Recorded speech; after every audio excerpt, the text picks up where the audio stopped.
This is a podcast presented by Hard to Find Media. Subscribe to Hard to Find Media on youtube.com/Hard to Find Media Network. This shit is free. Share it. Blast it.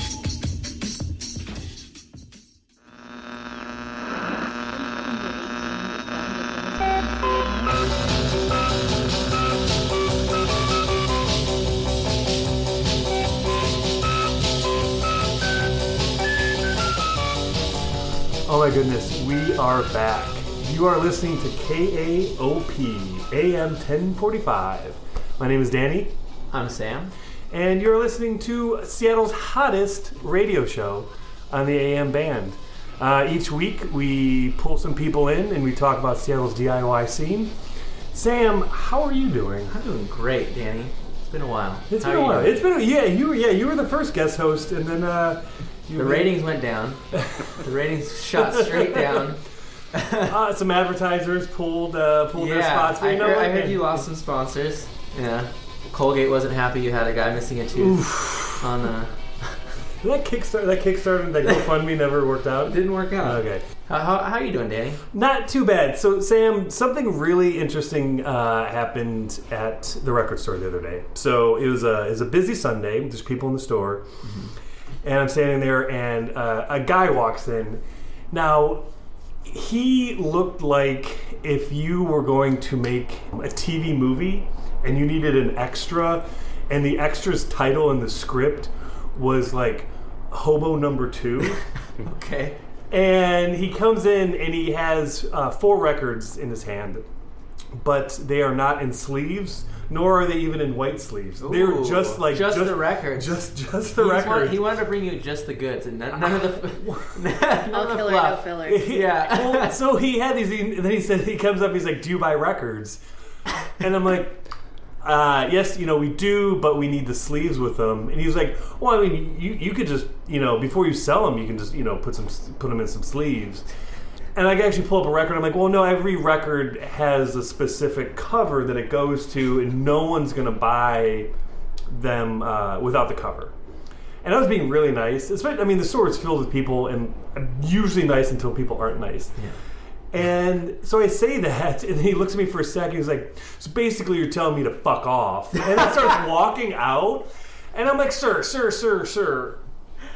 But he kept walking out. So then he walks outside, and then he throws the records into the street. Oh God! And they kind of all land right at just past the curb. And so I'm like, oh God damn it! Now it looks like it's it's spin cycle that exactly is littering the streets. So I have to go. I'm going to have to go and pick them up, because anytime there's any media garbage within like a 2-block radius, we get blamed. Yeah. So if someone throws some DVDs away on the ground, it's us. It's always like connected to us. But there's a bunch of customers in the store, so I'm like, okay, I'm gonna wait. And then a car parked on top of them. So I'm like, well, I'm not going to crawl underneath the car to try to get these, especially because the person might come out of whatever store they're at and be like, why are you climbing underneath my car? But so it was a really busy Sunday, and every time I looked up, there was either a car parked, or if there wasn't, I had customers. And so it really, really aggravated me. How have you been? I've been really good. So have you regretted moving back to Seattle? No, not at all. I'm glad that you said that. Okay. Because the other day, I was at a bar. This woman started talking to me, and she started saying how Seattle is over, and she thinks it sucks, and all these things. And I think she thought I was going to be sympathetic to her. And I was like, I completely disagree with everything you said. Good. And I listed why, and one of the things was, I was like, if I had more ambition, I could probably go out every night and see something different. There's always good shows going on. Yeah. There's always good art shows. There's always good fancy release parties. There's always things. I think there's too much stuff happening for me. And I know people who live in other cities who not as much stuff is going on. And I also was saying how I feel that, there still is, even though a lot of people are getting pushed out to like further away from downtown and Capitol Hill and stuff, there's still a pretty good, strong community. And just as I was saying that, someone was walking by, and I was like, "Hey, sir, is that a Skill Shot T-shirt?" And he's like, "Yes, it is." And came over, and we started talking about Skill Shot, and it really made me happy. And he walked by at just the right time. Speaking of Skill Shot, Sam, And just the right time. Sam, let me introduce Graham and Kayla, this week's guests. Hey, Hey there. I'm Kayla. I'm Graham. So Skill Shot is a huge empire. Yes. At this point. At this point. We're in our 10th year. 10th year. Why don't you briefly explain what Skill Shot is and then explain the podcast? You go ahead. You've been doing it longer than me. Sure. So Skill Shot is Seattle's pinball zine. That's the shortest way to put it. It's a zine that recounts the news and gossip of the day for the region. 5 times a year is what we usually aim for. There was talk about going down to 4 times a year, but we pushed back against that. Yeah. So on Riots 5 times, in the street. That's right. Yeah. Silver Cars balls being overturned. thrown in every direction. Cars overturned. Records found underneath them. So in addition to news and gossip, there's always a feature piece like how to play a game or, highlighting something else, new rules about something. And then the centerpiece is always, when you fold it out, because it's a big 11 by 17 that folds over a few times, a pinball list of all the neighborhoods in Seattle and the venues and what games are there. And it is the best and most comprehensive and most up-to-date pinball list for any major city that I've ever seen. And denotes all ages places versus 21 and up. That's Oh, right. wow. We started doing that 5 really years ago, I think. Yeah. Yes, which is a real bummer when Lather Daddy got rid of their restrictions because that was always a convenient all ages place. Yeah. And it's just, if I can interject, it's we always have it at the record store, and it's people love it, especially people who are visiting from out of town, because it is also just like, even if they're not pinball fanatics, it's like, well, these bars are like recommended slightly more than if we were just like walking around. There's like, an activity. It's like, okay, so there's activity. There's like, we have more of a reason to go to this bar than just walking down the street and just trying to guess by who's falling out of the door. But we also do a podcast for it. So now 2 years into that, it's Graham 50 episodes, 50 I believe. Yeah. Wow. Just released our 50th Congratulations. last week. Yeah, Thank you very thank much. you. And we have 51 and 52 slated to record tomorrow. That's right. Oh my goodness. Back to back. One's not in person, one's over Skype, so it's a little easier to That's going to be our schedule. 3rd or 4th with somebody outside of the room. So the fanzine comes out 5 times a year. How often does the podcast? How often is it supposed to come out? I would say for 20 months it was every other week.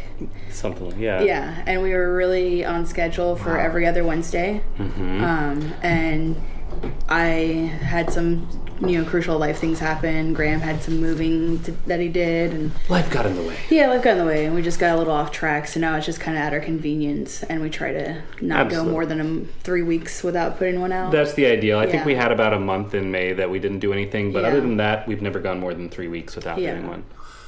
So now let's get back to the origin of it. How? So you both were kind of like part of the Skill Shot family. I've been doing it for almost 6 years, like a little over 6 years now, I think, and yours like 6.5. Yes, yeah, probably. I want to say 7. Yeah. So just shortly before Kayla got on board. How did the idea of a podcast first come up?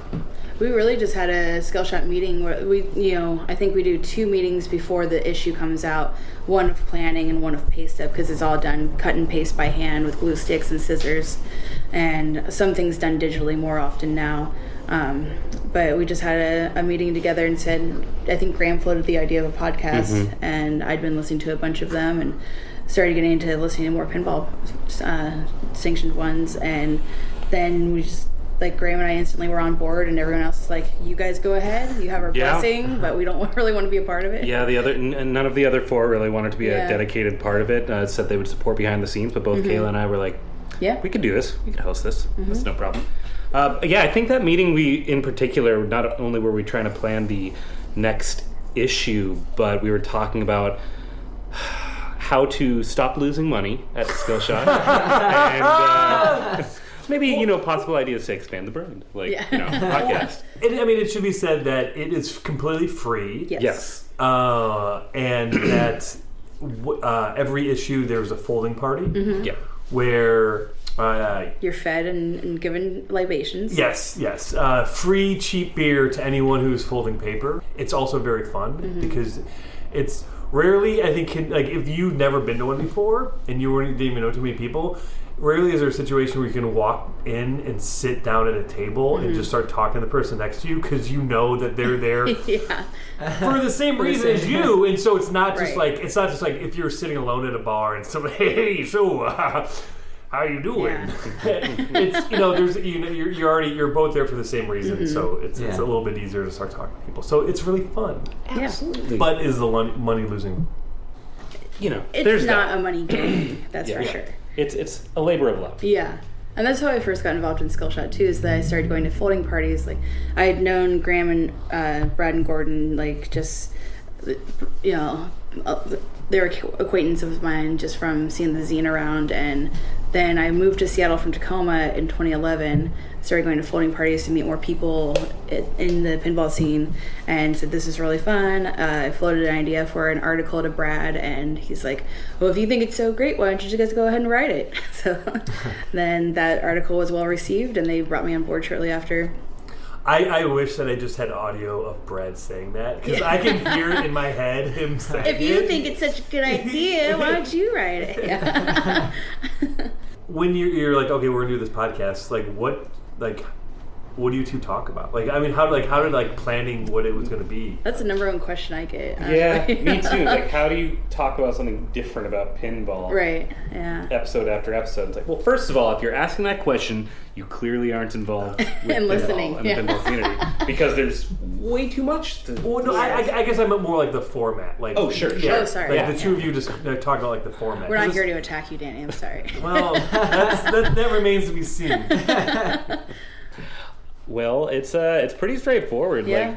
We kick out with our opening theme music. Our Marin Open, Yeah, and intros, chit chat, and we've got. Aside from just trying to hit whatever the major topic is for that given episode, like the last one was a preview for the Northwest Pinball Arcade Show, which is the big annual Memorial Day weekend roundabouts, like the weekend after Memorial Day. Yeah, Pinball and Arcade Showcase that happened for the Northwest. It's a nerd convention. Yeah, NerdCon. Was your first episode? Did you have a guest, or was it just? Kevin Burrell. Okay. Talking about Stern's new game, WrestleMania. Oh. Yeah. So we did a preview of that, or not a preview, but a review of that game. Like the three of us talked about what we took away from it. Kevin talked about strategy on the game because he's ridiculously good. Yeah, he can pick apart a game in no time flat. Yeah, and then on a good episode, I'll have prepared a game for us to play.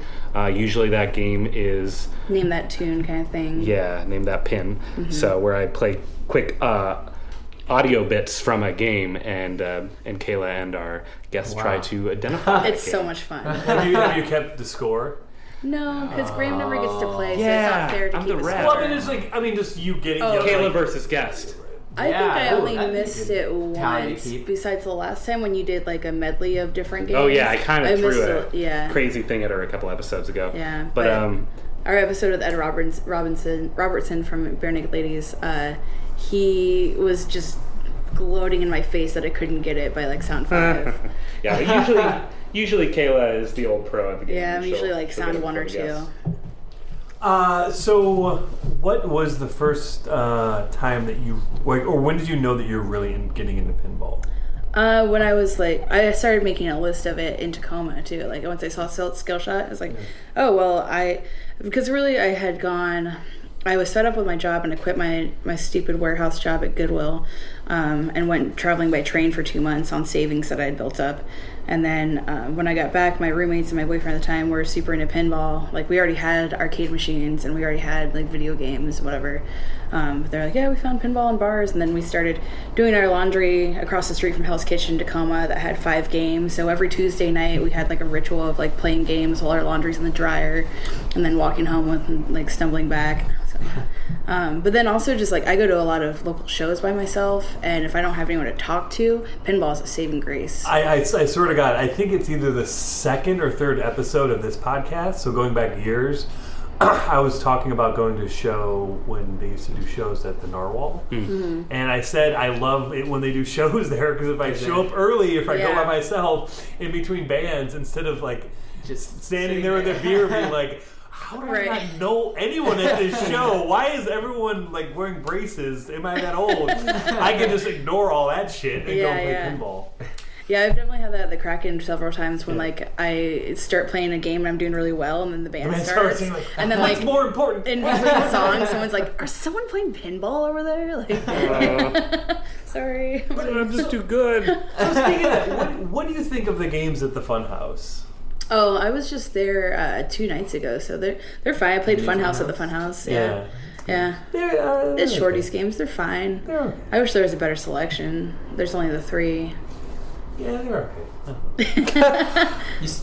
So you said you got into Skillshot in Tacoma. How far out does like Skillshot reach to you? That's a pretty good question. Well, not as far as our AM band. Let me just, I'm going to put that down right now. We do have subscriptions like nationwide. There's a couple of people that have a monthly, like a bi-monthly subscription, and Gordon sends those out in the mail each issue.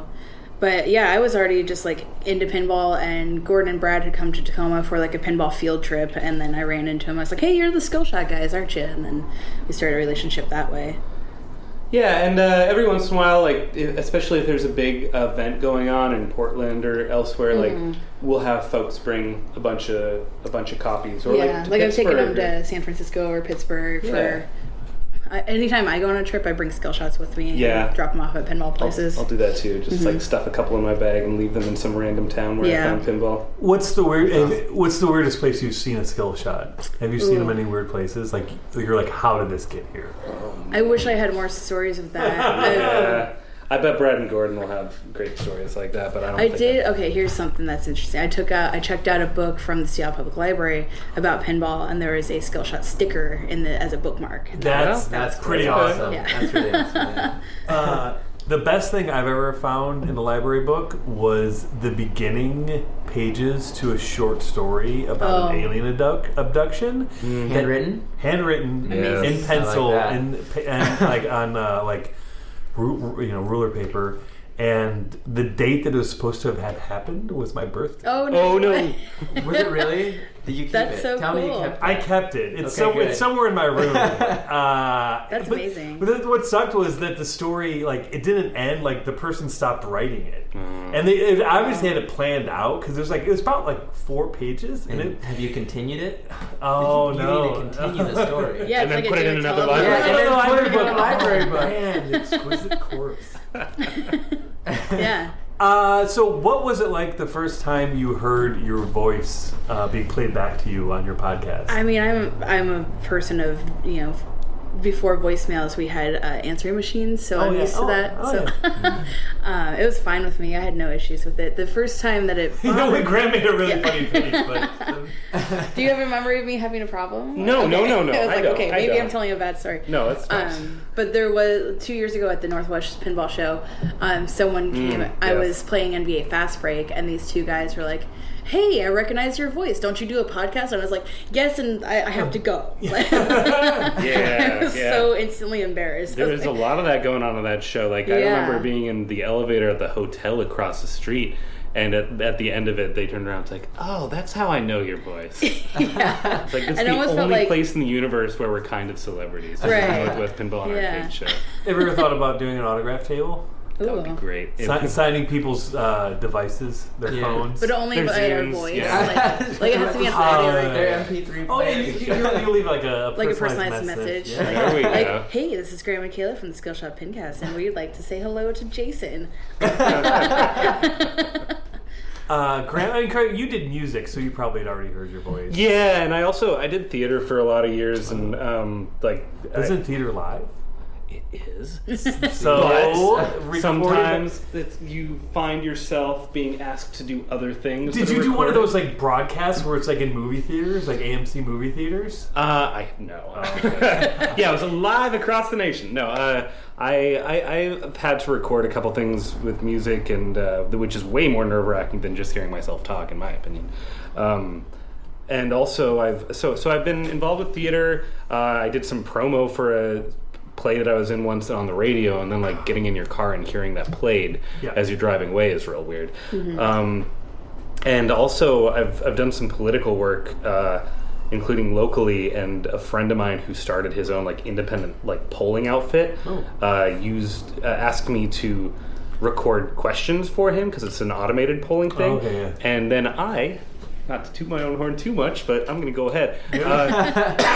He had the highest response rate? Yes, with my voice than anybody else, including I beat out a local NPR. Nice. Wow. So I kept on recording for him. So I've heard my voice a little too much recorded, and then had to like say here's what's wrong with it and record it over and over again. Wow. So and I just don't listen to our podcast. So that's the end of that.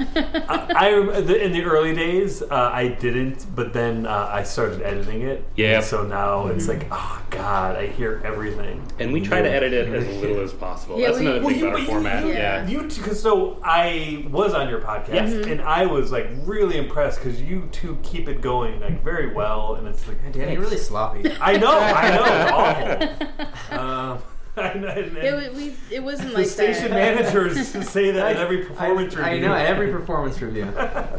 It wasn't like that in the beginning, though. We definitely like had like Graham would send me the audio file and be like, "Is there anything that you found in this that you want to take out?" For the first few episodes, we both listened through the whole way. And it got to be too time consuming and suck the fun out of it. So, like, I don't know.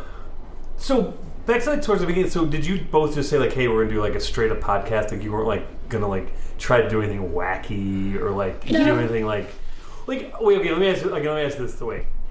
What were the ideas that you two brainstormed that you're like, nah, that's not a good idea? I don't know how much of that there was. Like, Really? I had the game idea pretty early on. Yeah, Like, maybe I had the game idea. Oh, we this talked is about the second time you've tried to steal All my right. game. There have been ideas for games, and I implemented them. Yes. And have continued to implement it. But if Kayla would like the credit for the game, No, it's alright. I will try to remember next time. It doesn't Kayla hurt came my up with the feelings. game. I just think it's funny. Have in the 50 episodes, have you ever done a very special episode? Not yet. We should. What do you mean by very special? Something out of the ordinary. Yeah, or maybe grappling with a more Like a serious musical topic. episode. Or a bottle episode, or a best of. I consider it a Those best. suck. Yeah. I mean, every episode. no Also, clip every shows. episode is a bottle episode when you're on a podcast because you're just Yeah. all in a room talking. Yeah. And that's Yeah. what a bottle episode. But no is. clip shows. No clip shows. Yeah, like best of episodes, even my favorite podcasts when they do, because they're like, I don't listen to Wait, Don't Tell Me when they do it. I'm like, skip. Best of my job. Not my job. Not my interest. not my interest. And I guess they're like, they have to because they probably signed up with advertisers to do so many episodes, and so like they can't just like not do it. Yeah. But they want to get people to like Memorial Day weekend off. I don't know. Sure. And that's the other thing, though. Like, it's not for, like, with our situation when we're our own editors, we're not giving anybody time off for that. It's actually more work for a best of episode. But anyway. But No. we have done crossover episodes. Yes. So we've done where we meet up with another podcast, like NCIS. I believe you. I'm not sure of the I just reference. because don't like TV shows do that where there's like a crime and like Law and Oh. Order, NCIS, and I see. CSI are all like trying to solve like it. a Marvel universe. Yeah. Or that one week out of the year where the comic strip artists Oh, come sure. and Yeah. do their other, Yeah. Yeah. they write bad jokes for somebody else's comic strip instead. Or there's one because I used to read the comics every day. Like I was really into it, and there was one time where like 4 of them all basically did the same joke, Oh. and because they'd gotten together, like let's all just do the same joke, Yeah. and like because we can do that. I would be a lot more into comics today if that was always happening. Like if you just opened up a comics, like the page in the newspaper, and every single comic strip was a slight variation on the exact same joke. That sounds great. No, that's. How do you keep that going for that long, though? It would take.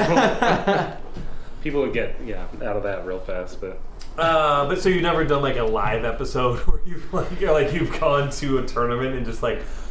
No. We did do a recording in the elevator for the Northwest show that never made it to the air. Yeah. Didn't work out well. It was or more just- Elevator confessions. And you would just interview whoever would walk into the Oh, that would be time. You know That's what? a good idea. That's actually not a bad idea for a podcast. Like just riding like whatever the tallest building is Yeah. that doesn't have an elevator operator. We could both dress like David as pumpkins. Gotta find a good elevator. We've almost every single episode. There's only been one, I think, that wasn't done at wherever I was Right. living at the time. Yeah, that was at the 8-Bit in Renton, Yeah. where we interviewed the singer Bare Naked Ladies. How did that come about? So there's a couple of like pinball message boards. Like there's Pinside, which I don't use anymore because like a lot of the people on that are a little problematic and we don't get along that well. So I knew he was on that because Bare Naked Ladies had just released an album called Silver Ball that was very pinball themed. So I was like, wait a second, this guy likes pinball. And then I had been listening to a lot of the other podcasts about pinball around the nation, and he'd been on a few of them, so I knew he was open to the idea.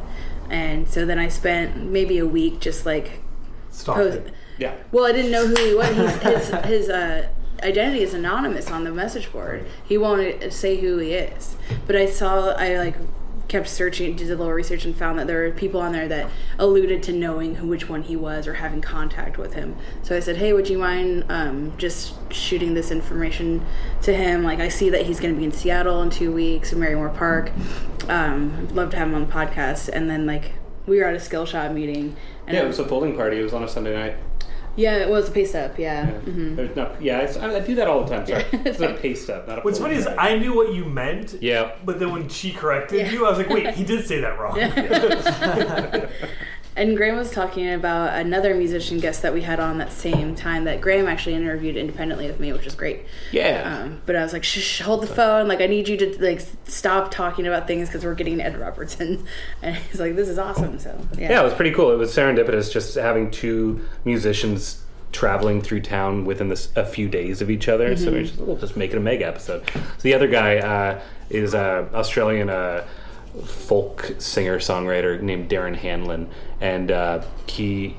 Melbourne, I think is where he's from. I don't know. That Maybe might be not. right, yeah. Or anyway, so he just happened to be touring through the Northwest, and Andrew, who works on Skillshot with us, had met him through a mutual friend at I think a tournament a year or two prior, and just happened to know he was touring through. So I reached out. He was like, "Yeah, of course." So. And so that one you recorded at Columbia City Theater. Mm-hmm. So those were our two off-site interviews. Yeah, just for the same episode, two different people. Well, and then that's not fair either, I guess, because I also went to Wales 2 years ago and was at a pinball factory. And holy shit. Wait, hold on. I say factory with air quotes around it, so don't get too excited about it. So it's just like two guys and some raw metal. There's all of the machinery there to facilitate building a machine. They cool. were in very pre-production when I was there, so it wasn't like assembly line. It wasn't like kind of Willy thing. Wonka. Yeah, with no, pinball. right. Yeah. But there was the UK pinball party happening then. I had just planned my first trip to Europe, and like I was planning on staying in London in a few days. Found out that in Wales there was this UK pinball party, and was like, well, I'm gonna find a way there instead. Is like all the jargon and slang about pinball the same? It's really a lot the same, Okay, yeah. But I did make a lot of jokes of them putting a lot of English on the ball. Oh, I do like the puns.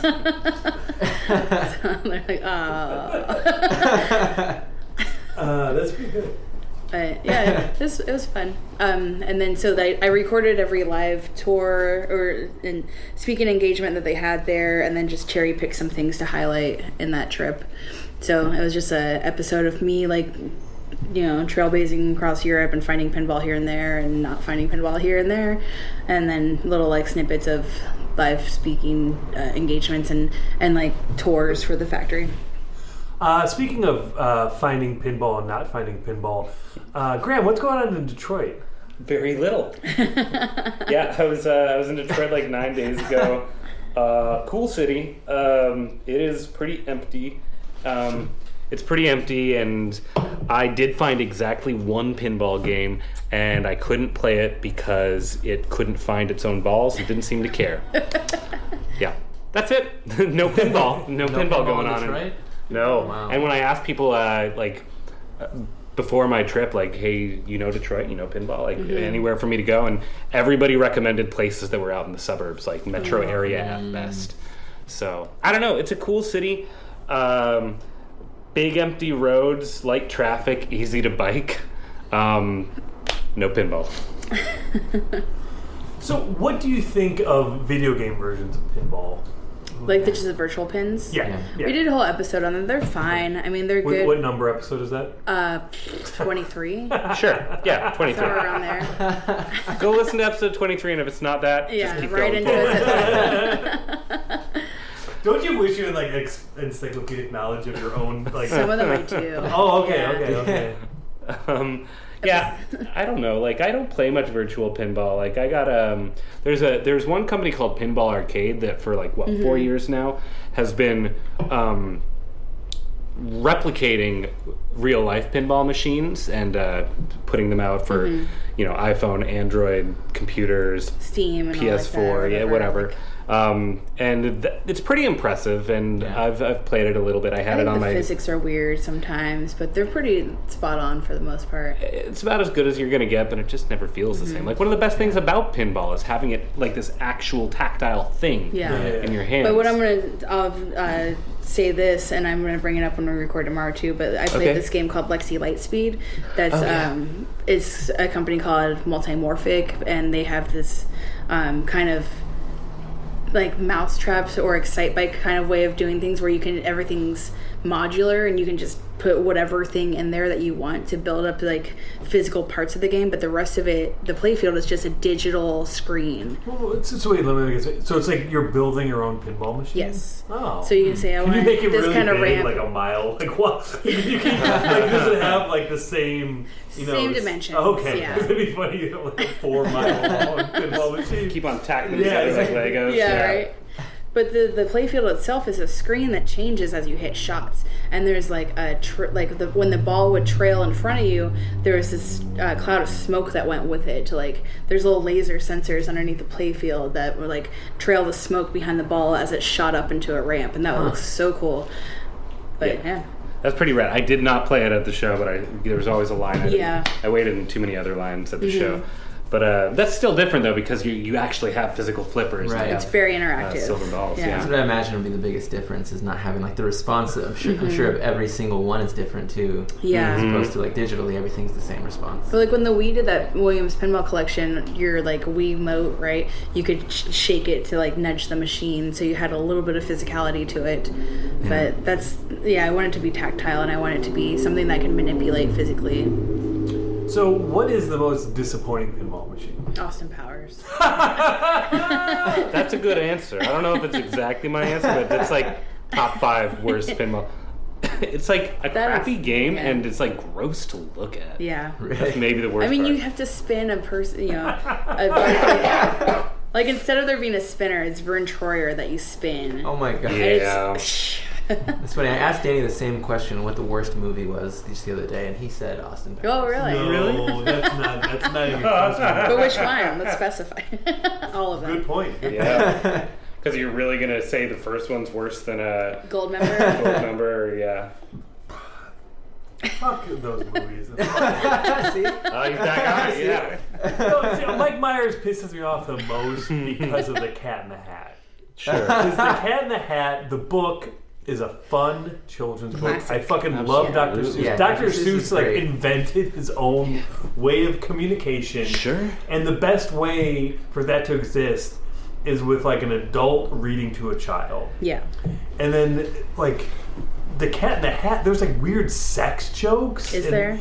Yeah, there. I saw the trailer once, and there's a thing where like he picks up a framed photograph of the mom, and then it falls down like a Playboy centerfold, and he's like, "Awooga, awooga." Why? And I'm like, "What the fuck? This is supposed like what? Fuck you!" Yeah. So, anyways, yeah, fuck Mike Myers. Inappropriate. Yeah. Wayne's World still is pretty funny. Yeah, Wayne's pretty good. Yeah. He'll always have that. Are there any live action Dr. Seuss adaptations that aren't terrible? No. Yeah, no. This is not meant to be live action. No. Because there are it's really other books not. that are like, you know. I felt like The Grinch was okay. Oh, I hate that I movie did so not watch much. it. Okay, I've only saw it once. Yeah. Oh my But gosh. maybe it is terrible. But they're also like 20-page children's books, thus a Right. full feature movie. An hour and a Yeah. half. Yeah, no, By Stretch out definition, I feel like they 85 to get the 90% worst, is most padding. like extreme people to act these parts too. Yeah. Like Mike Myers, like Jim Carrey being just ridiculous. He just Yeah. can't handle it. Let's just stay away from that. Yeah. Then. So, what are the worst pinjuries that you've gotten or someone you've known have gotten? We have a double part episode on this. Yeah, we do. Yeah, I we know. do. That's why I thought it out. Is it episode 24 and 25? That's right. Wait, no, actually, hold on. So after you listen to Virtual Pinball, Just keep listening. Let me see, it's 33, 34. No, it's actually 45 Oh, is okay. number 2. Oh wow. Yeah, I don't know what number Oh, 1 so that was a lot more recent that than was I thought it that was probably the one where I played That's, yeah. fireside. Okay, well, so noises. say some pinjuries. I Well, just get elbow pain. Yeah, I was gonna say the same thing for me. Just a lot of elbow pain. Sometimes I'll Little fuck wrist up my joints, wrists. yeah. So you're like tennis players, you don't even Right. know what it's like. Exactly. Pinball. You're jamming at this, humongous contraption. 300-pound machine, like Yeah. 350. Yeah. And the better you are, the more likely you are to get a pinjury. Yeah, arguably so. I don't know if you can really say that there's excellent technique to have. Like, I Right. certainly don't adjust for. I would say the quantity that you play, the more likely it is. So There are incidental things that come up. Yeah. You'll probably be better at recalling actual stories, but sometimes I'll do this, and I know other people will too. Like, you get into it and you start having like involuntary spasms elsewhere in your body. Like you'll do one of those donkey kicks like back, and maybe you kick somebody and somebody else gets a pinjury from your play. I kicked Tommy Floyd on Saturday by accident. There we go. Yeah. You know? I always have this like joke going through my head where it's like an old man, and he was like, every time I think someone's calling around his cell phone, it turns out to be a leg spasm. Like a leg spasm. Switches, yeah. It's close to a vibrating. It's a cell vibrating phone. cell phone, yeah. Sure. Yeah. So now you two had a bit of a competition going. Oh yeah. Do you want to say the genesis and who won? But I think Graham he think gave he a just Spoiler alert! I I lost. think he gave a Tipped his spoiler. hand. Yeah. Yeah, actually, that competition is based off of a competition that Brad and Gordon started. So It's like 100 games. Yeah. 100 game equation is what they call it. So when you chat with them, you'll have to pick their brain about it because they've had multiple. Yeah. Well, that means them equations. coming on the fucking show. which Yeah, is- well, they were supposed to come on before you First. two. Yeah. well, some of us are proactive about making podcast schedules happen. Yeah. I'm busy. Maybe we're recording it with them on the 18th. Just take the day off and show up with. Yeah. Oh, sure, ambush yeah, them. yeah. Ambush reporting. Yeah. I don't remember the actual ratio. I've kind of buried it in the back of my brain. You lost by 9, I think. 9? Was it only 9? Yeah. He doesn't remember because I he thought lost. that 10 or 11. I think Nine's it not was that like bad. I No. think it was at least 11 because I feel Yeah, like it you was wanted to lose by double Well, out of double. 100 digits, games, yeah. that's not very. That's really Yeah. close. We had Yeah. a lot of like neck and necks, and then So did you Yeah. go through all 100, or when it was obvious that there's oh no no, way we you played could- all 100. Yeah, we went straight to 100. So even though when you knew that you couldn't win, Yeah. you kept playing. We let That's the right. bartender choose our 100th game for us. That's right. What yeah. was it? RoboCop. Where was it I at? believe so. Flip Yes. Flip Ding Ding. Okay. Yeah, Travis Mish. Yeah. as Chief Joseph I would Worst. say probably about half or more of our games were at Flip Flip Ding Ding down in Georgetown. We 'cause did like that's- 20% at Jeff's house because they were on free play. That's true. We got a Yeah. lot done there. Yeah. Maybe not 20%. Because that would be 20 40 games. Or yeah, 20 games. Right. Math checks out. Wait, we'll have our lawyers look. What's your go-to spot for pinball? Like, just I go to Flip Flip a lot. It's a 10-minute walk from my place. It's is great. that Games why are it great. is, or just you like the games? It's a combination there, like good space, good people, good games, like close. I used to live in Shorty's, and that's been a while since then. So I don't know. Like, I'm just not as regular about getting out and playing as I used to. But Flip probably is where I end up playing more often than not. Full Tilt in Columbia City because it's just up the road from my place. That's pretty common. I do really like Adaball though, and I go there once a month at least. Yeah, I'm up at Adaball a lot too. I run a tournament there once a month for women only. Oh, the first Thursday. Awesome. Yeah, there are just so What's many. the name? Babes in Finland. And when's the next one? The first Thursday of next month. So that will be July 6th. Okay, 6th. July 6th.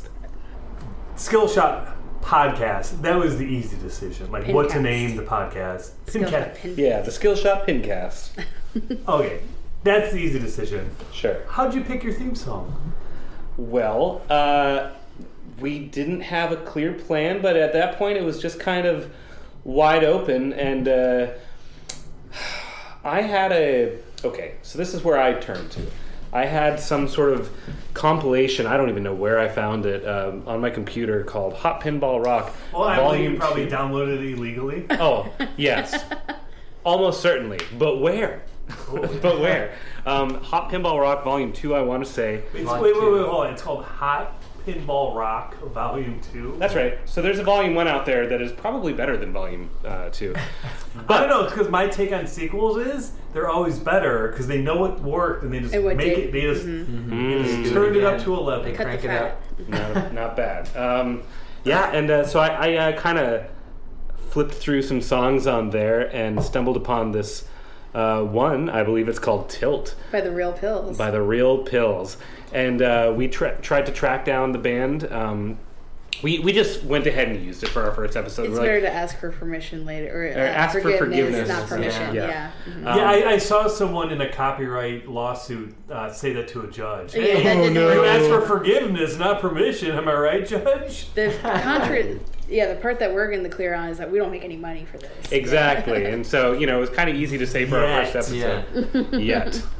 And isn't there a Patreon? There is a for Patreon. Skillshot? And that goes we have right back seen- into it. Yeah. Yeah, but neither Kayla nor I have seen a dime Yeah. from that. Yeah, the only money I've put into it was for stickers and buttons, and I was reimbursed by Gordon via our Patreon. So, I got no profit on top of that. So. Can people flag we want this for the Pincast on Patreon? We haven't talked about that. No, there's a Listeners. So wait. How do you find the Patreon?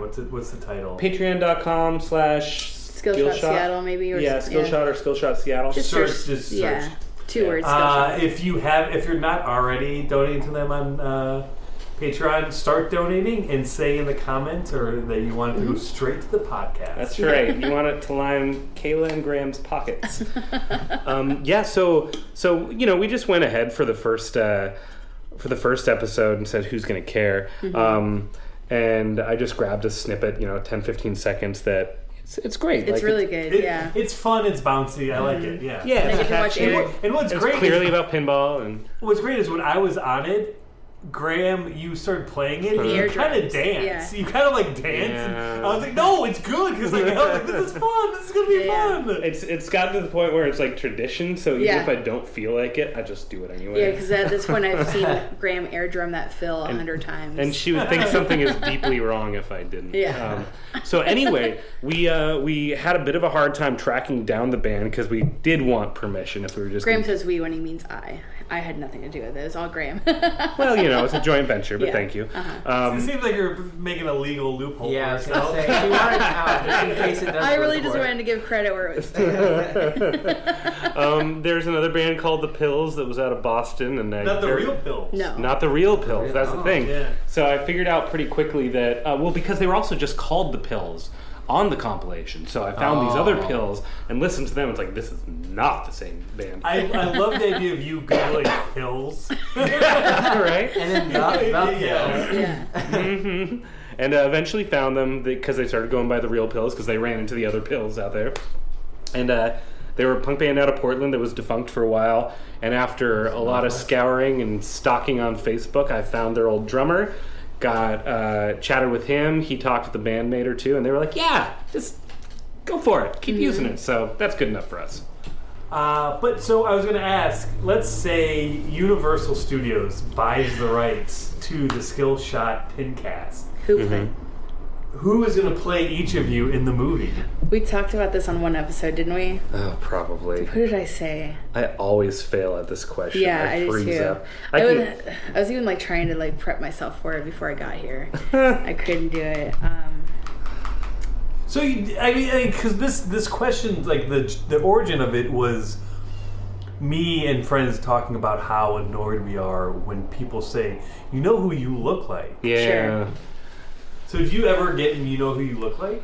I have, but none of them Okay, that's what I want to hear. That's what I want to hear. So Okay. I haven't gotten one that I can recall for a while, but when I was like in my early 20s and late teens, I got a couple that don't even like apply at all. Like one person was like, "Oh, you look like Shaggy from Scooby-Doo." That's because I was a Shaggy asshole. Yeah. And somebody else, I dyed my hair black and had black rimmed glasses, and they're like, "You look like that MTV VJ Gideon something or other." I don't Gideon's know. Bible? Gideon's Bible. And I was like, all right, sure. And I don't look like that guy at all. But like, I guess I don't know. I guess I have a look that people project onto easily. So I'd rather not take the vanity route. I'm not going to go for a Ryan Gosling or You anything. look like that guy from Portlandia. Fred Armisen? No, I'm just kidding. Everyone he on has the glasses. show. Yeah. I mean, Fred Armisen can play me, but I'm just gonna take a swing and have somebody just super cool play me, and John C. or Reilly. not. Chris Cool. Pratt, maybe? John C. Yeah, There I you mean go. that's pretty flattering. There you go. I would take that, and he's got Northwest roots too, which Were is you nice. about to There you say go. John C. Reilly? Yeah, I he want was. John C. Okay. Reilly to play me. John C. Reilly. And he has played pinball with with that. Nicole at Shorty's. That's right. Yeah. Really? Wait, Yeah. what is this? John C. Reilly had a show at the Paramount, and he went to Shorty's afterwards and played pinball with Nicole. And incidentally, when you asked us when we were how we first got into pinball, I did not answer that question. Oh, okay. sure. And yeah. my that's how I got into pinball was our friend John C. Nicole. Reilly? That's Right. right. Yeah. John, when I heard he was into it, I was like, it's good enough That's, for me. that's good. Sign me up, If sir. John C. Reilly likes the pinball.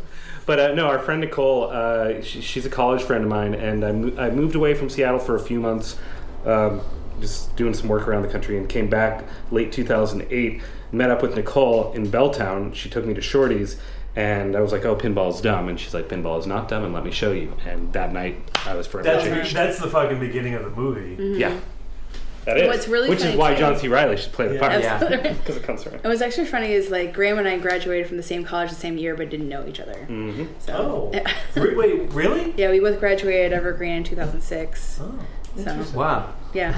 Later on in our friendship, I was like, "Hey, there's your name near my name in our commencement book." Fancy Yeah. that.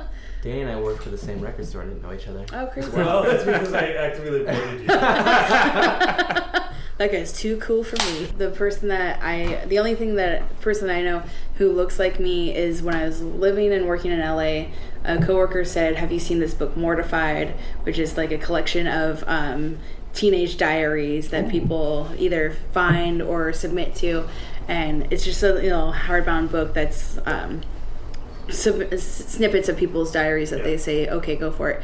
And my coworker was like, "This girl looks like you as if you were 12 years old." And I said, "Actually, I have a picture of me when I was 12 that looks exactly like that." And I brought it and we did it side by side. And she's like, "Jesus Christ." The movie has been cast. Yeah. So let's be serious for a second. Where is if you could recommend only one place in Seattle to get coffee at, where would you recommend? Coffee. Coffee. Oh shit. I like All City in Georgetown. I think it's Oh. great. Yeah, All City Coffee. They have delicious croissants there. It's so anytime. So except for when I met you two, 98% of the time that I'm going to Georgetown is because there's an event at Fantagraphics. At Fantagraphics, Georgetown Records. Yeah. And I go whatever my transportation is. On the way, I'm like, can't wait to go there and get coffee. It's great. Yeah. It's great, very tasty. It's a very nice room. I like a cold brew coffee, and that one already has an extra shot in it. So I did not know that. Yeah. I've never gotten cold brew. The So- next time I will go there, I Yeah. will get the cold brew. Well, I'm gonna also go local then. I think the closest coffee shop to my house is a place called Cafe Avol. It is. Oh wait, say that again. Cafe Avol, Avole, Ooh. Avole. Oh, It's wow. like an Ethiopian coffee shop. Ooh. It's a young guy, like he's 29, I think, that he saved up as much money as he could working a parking lot attendant or parking lot security job, and then got this space along Rainier Avenue, opened up his own coffee shop. They make some of them the traditional Ethiopian way. There's like a gourd pot thing, and they've got awesome food. There's a dish called a full, which is FUL, that is like this really hearty, awesome, rich. Because that's how you feel after you eat it. Exactly. I thought you were like F you. FUL. That thing is awesome. They've got great like flatbread panini type sandwiches as well. Cool, like fairly acidic but really good coffee. You Have injera? There's no injera. That's what I mean. Yeah. Not like traditional Ethiopian cuisine so much, but just except Ethiopian for the full. But heritage run, yeah. It's a cool little shop. People that work there are so super friendly. I think it's cool how like he just like built it up and made it happen. Bootstraps, very much so, and very few people know about it. So Cafe Avol. Do they play Ethiopian music? I don't think I've heard any of their. Maybe a shit thing. So I still work there. Sam quit, but we used to work in the same restaurant on Broadway, and for a while, all of us who worked there really enjoyed listening to Ethiopian music.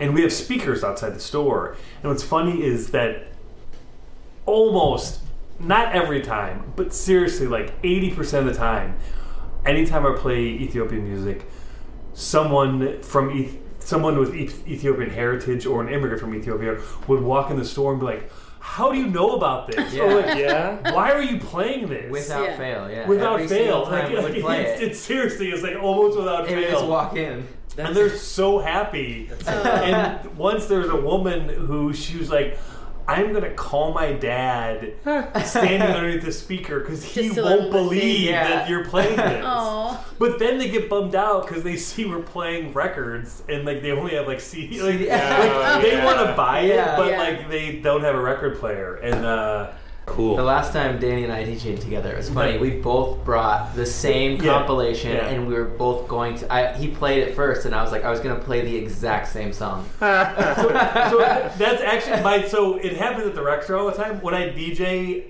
almost every time, probably every time I DJ, I play at least one Ethiopian song, like maybe like 4. I really want someone to come in the bar and be like, "How do you know?" But that has not happened yet. Oh.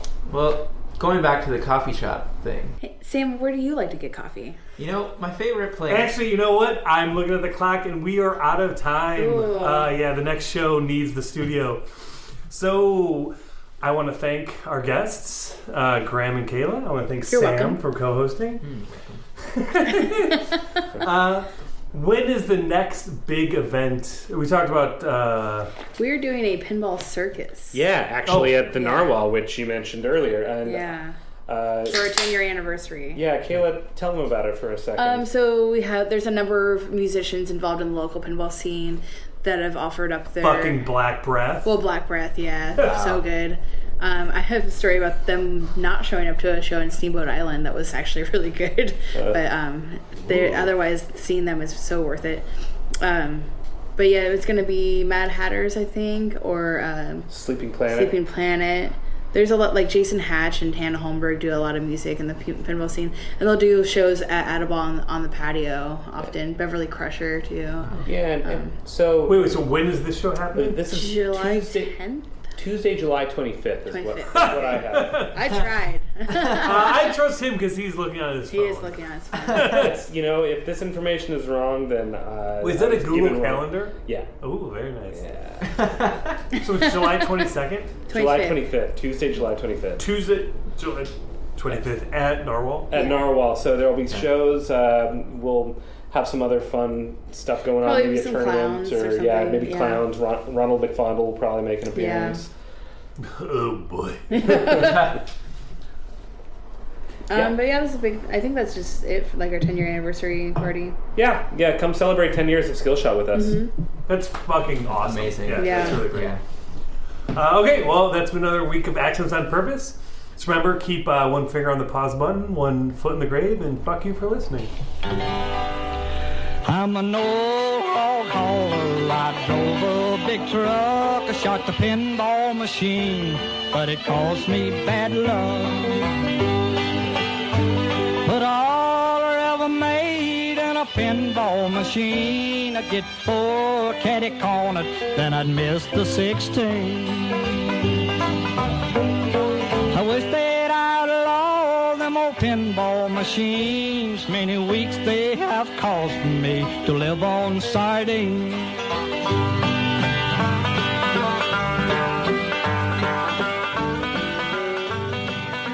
While we're editing things out, I was just listening to your last episode, and I really wanted to know what bands they said that they would never play, work for again.